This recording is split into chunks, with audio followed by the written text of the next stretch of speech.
Am I good at explaining books? No. Do I love talking about books anyway? Yes. Hi everyone, welcome to Latte Reads. My name is Emma. You're probably new here because this is a new booktube channel, so thanks for watching. So we have all been hopefully social distancing for the last 2 months, and I have read more books while social distancing than I read in 2019, the entire year. I read 28 books in 2019 and I have read 43 books while social distancing. So just in March and April. I'm not including the books I've read in May because I will be doing a separate May wrap-up. Alright, let's just talk about the books that I've read. So I have been using the app Libby and the app Hoopla a lot to get books for my library because obviously I cannot go to the library to pick out books anymore. And I ended up downloading a ton of books. So I downloaded the entire Saga series and I read the whole thing. Loved it. 5 out of 5 stars for the series overall. I also downloaded Wilder Girls. It was one of my Owl's prompts to read a book set by the sea. Really enjoyed it. I gave it a 4 out of 5 stars and the cover is gorgeous. I almost wish that I owned it. And then one of the last books I remember ordering from the Libby app is Pumpkinheads by Rainbow Rowell. And then the first books that I ended up reading during social distancing were the Percy Jackson and the Olympian books. I have read the first 4. I'm planning on reading the 5th book at the end of May. But I really love these. These are probably better than Harry Potter in my opinion. Not as in like content wise, but as in they mean so much to me.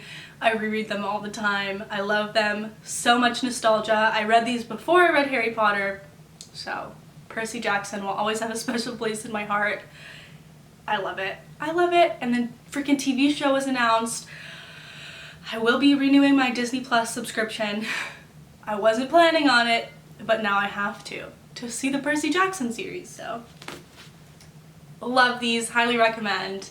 If you have read them before, reread them. It's a great way to pass the time. We have lots of time right now. If you haven't read them, I still recommend it. I think you might enjoy it. So the next 4 books I read for my young adult fiction class, which I probably will be mentioning in a separate video. So for the class I read American Street by Ibi Zoboi. Hopefully this is focusing. This is about a girl who moves to America with her mom from Haiti, and her mom ends up being deported. The girl, Fabiola, has to move to Detroit with her cousins and her aunt and live with them. And it's a very interesting premise. I really do enjoy learning about all the cultural differences between the two countries, and I enjoy hearing the most about how much Fabiola misses her mom and trying to get her mom back. But there is actually a lot of relationships in here, and there is a toxic relationship in here that I don't feel like was addressed in a great way. So I ended up giving this a 2.5 out of 5 stars because some of it was really enjoyable and some of it just wasn't for me. And then for my final project I read Dear Martin by Nick Stone. Highly recommend this one. It's a short, super fast read. I gave it a 4 out of 5 stars. I would have given it a 5 out of 5, but I also had some problems with the relationship in here. Not that it was toxic or anything, I just didn't like how it was written. If I keep making videos, you'll probably find out I am pretty picky with my relationships and books. And also, I just wish that this was longer. It's only like 240 pages. No, it's 210 pages. And I just feel like there really could have been another 100 pages to really flesh out the story. But I still did really enjoy it and I highly recommend. Okay, and then I ended up reading Gabby, A Girl in Pieces by Isabel Quintero. Loved it. Loved it. 5 out of 5 stars. Shoot, I feel like if I explained all of these books, it would take at least an hour, and you guys don't like me enough to sit here for an hour. All I'm gonna say is if you don't take anything else from this wrap up, read this. Highly recommend. It is so underrated. I had never heard about it before until I saw it on my class list. It's told in diary entries. Gabby is such a great main character. I love it. I love it. It deals with addiction. It deals with being a fat teenager. It's so good. Highly recommend. And then the last book I ended up reading for that class during social distancing time period was Stargirl by Jerry Spinelli. I don't think I have to say much about this because I'm pretty sure everyone knows what Stargirl is. Gave it a 5 out of 5, and I loved this book. I loved it. And then I read The Stranger by Albert Camus. I don't know how to pronounce names. I gave it a 3 out of 5 stars. It wasn't one of my favorite classics of all time, but I also didn't hate it. And I don't really have much else to say. So I reread The Hunger Games for my young adult fiction class back in February, and I read Catching Fire in April for my owls. And I love this series. You'll see Mockingjay in my May wrap-up, and you'll probably see the new prequel in my May wrap-up as well, because I'm currently reading that boy. I don't think there's much else to say about The Hunger Games. I gave it a 5 out of 5. So the next few books I'm going to show you, you might recognize from 2014, 2013. I was planning on doing a video where I read books that I bought in 2014. And the video didn't end up coming out as well as I wanted. I didn't feel comfortable in it. I didn't feel comfortable posting it. So I'm showing you all of the books now. I read Dead Girls Don't Lie by Jennifer Shaw Wolf. I don't think this is a popular one. My mom got it for me for Christmas. She just picked it up randomly. Do not recommend. I gave this a 1 out of 5 stars. There is a lot of racist stereotypes in here. The main character is insufferable. The relationship is disgusting. It's supposed to be a thriller, and it was the most boring thing ever. I hated it, I hated it, I hated it. Do not recommend. And then I read There Is No Dog by Meg Rosoff. This was my lowest rated book on my Goodreads TBR, so I should have gotten rid of it, but I was just too excited to see why people hated it so much, and it was just really boring. And I ended up giving it a 2 out of 5 stars. So do I recommend? No. And then I read a fun one. The Unbecoming of Mara Dyer by, what's her name? Michelle Hodkin. Will I continue on with the series? No. Did I have fun reading this? Yes. Still a 3.5 out of 5, but I enjoyed it a little bit more than the others, and I did have a good time. I also read The False Prince by, I should really know their names, Jennifer A. Nielsen.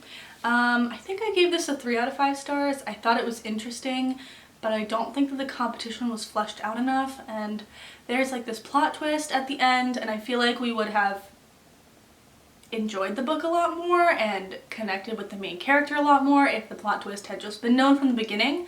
I don't think it was very useful as a plot twist, just my opinion. So I think I gave this a 3 out of 5. And then I also read What's Left of Me by Kat Zhang. This one has been on my TBR forever. I've always wanted to read it. It sounded super cool. I gave it a 2 out of 5. It was really fast paced. It kind of seemed like there was no world building, and it was just kind of a cheap young adult 2012 dystopia. Didn't love it. Don't recommend. I also, for the video, read Miss Peregrine's Home for Peculiar Children by Ransom Riggs. Also didn't love this one. It's so sad. The video turned out not good. Like I said, I didn't enjoy most of the books. I gave this a 3 out of 5. I actually enjoyed the first 100 pages more than I enjoyed the rest. The relationship kind of ruined the book for me once again. I thought it was weird. Didn't like it. Will I continue on with the series? Maybe.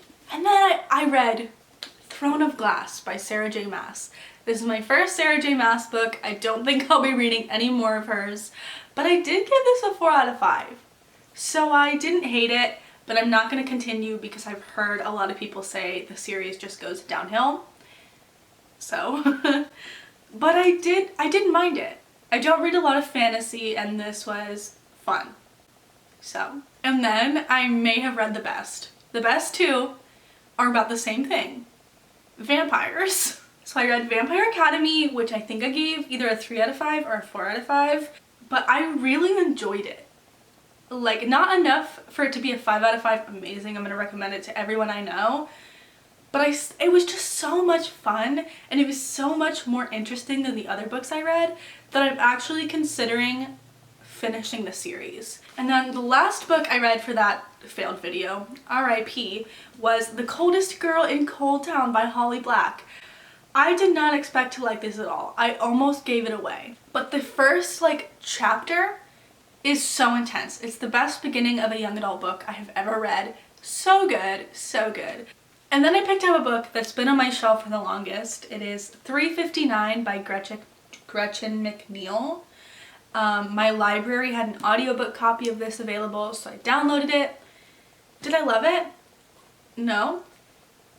I probably could have gone my whole life having never read this and been okay. But it was fun, you know? It was when the pandemic was first starting. I was feeling pretty anxious. I just wanted a form of escapism, and this book really did it for me. So 3 out of 5 stars, nothing spectacular, but it was still fun. It kind of reminds me, this is kind of going to be insulting to some people, but it reminds me of the young adult equivalent of Dark Matter by Blake Crouch.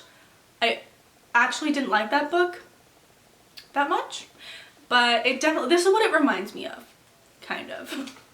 The worst book I have read while social distancing is Kill the Boy Band by Goldie Moldavsky. Didn't like it. I might make a rant review about this, but I did read it 2 months ago, so I don't know how valid my points are. But after I finished this, I explained the entire plot to my best friend, my mom, and none of them could believe that this is like a book. This is insane. I have no words. I genuinely have no words to explain this. I gave it a 1 out of 5 stars. And then I picked up a book that's been on my shelf for a very long time. I got it from Goodwill. Had never really heard anyone talk about it before. And it is The Song of the Sparrow by Lisa Ann Sandel. This one is told in verse, and it's all about King Arthur and the Round Table. And I had never read a historical fiction set in that time period, but I didn't love it. There's a lot of girl-on-girl hate for no reason, and even though they kind of, spoiler alert, do make up in the end, I didn't love it. The relationships were kind of weird, the main character was annoying. I didn't like the way it was told, even though I really do like books in verse. So I gave this a 3 out of 5, or maybe a 2 out of 5. I don't remember. I've read 43 books in the past 2 months. Am I really expected to remember all of them? Don't answer that. I also ended up finishing T.S. Eliot Collected Poems 1909 to 1962. I was trying to get more into poetry this year. I really do like modern poetry, and I thought it'd be fun when I went to a used bookstore to pick up a poetry collection from T.S. Eliot and try and read it. And I did read it, and I didn't understand most of it because, like, sometimes I barely understand modern poetry. So I give this a 3 out of 5. Half of the poems are in French. I don't speak French. So, yeah, I gave it a try. I also read The Silent Patient by, I don't remember who it's by. I will put it over here. I know a lot of people love it. It's a lot of people's favorite thriller of all time. I hated it. I had so many problems with that book, and I did do some research. I went on Goodreads. I looked at all the 1-star, 2-star reviews to make sure that I was not crazy, because everyone seemed to love this so much. But a lot of people also had problems with the same problems that I had problems with. How many times can I say problems in a sentence? And I ended up giving that book a 2 out of 5 stars. I'll probably make a separate video or talk about it in my least favorite books in the first part of the year, so I won't go into too much detail, but I did not enjoy The Silent Patient. I have also read Me and Marvin Gardens by Amy Serig King. It is a signed edition. Got it from my local used bookstore right before we started social distancing, so read it and weep, you guys. I really enjoyed this book. I'm really glad that stuff like this is being catered towards a younger audience, and I'm just really happy to know that kids are growing up reading books like these, because it has so many great messages about conservation, climate change, consent. I really enjoyed it. I give it a 4 out of 5. Highly recommend. I also finally read To All the Boys I've Loved Before by Jenny Han, and I really enjoyed it. I gave it a 4 out of 5. It was super cute. I'm probably gonna watch the movie soon. I might even continue with the rest of the series. I was not planning on liking it that much. I just wanted to read it to get off my red shelf. but I ended up really enjoying it, and I'm definitely going to continue with the rest of the series. The last book I have to show you is my favorite book that I've read in the last 2 months, and it is, of course, The 7 Husbands of Evelyn Hugo by Taylor Jenkins Reid. Everyone on BookTube has been talking about how great this book is. I've wanted it for over a year now. My friend got it for me for Christmas, and I saved it for months because I do this thing where if I think I will really like a book, I push off reading it because I don't want to be disappointed, and I don't want to enjoy it so much that, you know, I can't read another book for months and months and months. It's weird. It's something I'm trying to get over doing because I ended up loving this book. It is probably my favorite book of all time. No, it is one of my favorite books of all time. I loved it. What everyone's saying is 100% true. It is so good. There's such great representation in here, and it's like effortless representation as well. Evelyn Hugo is a Cuban main character. She's bisexual. It was just so good. So good. I loved it. I love this book. So if you've stuck around for this long, even though this is a obnoxiously long wrap-up, could have been longer. I did get through 43 books, but if you stuck around for this long, thank you so much. Hopefully my content will improve as I learn how to film and to edit. I'm just using this as a way to do something creative during this time period, and hopefully I stick with it. Hopefully I'm able to stick with it. So I don't know, it feels nice to post my first video. Thanks for sticking around. I'll see you guys in my next video. Bye!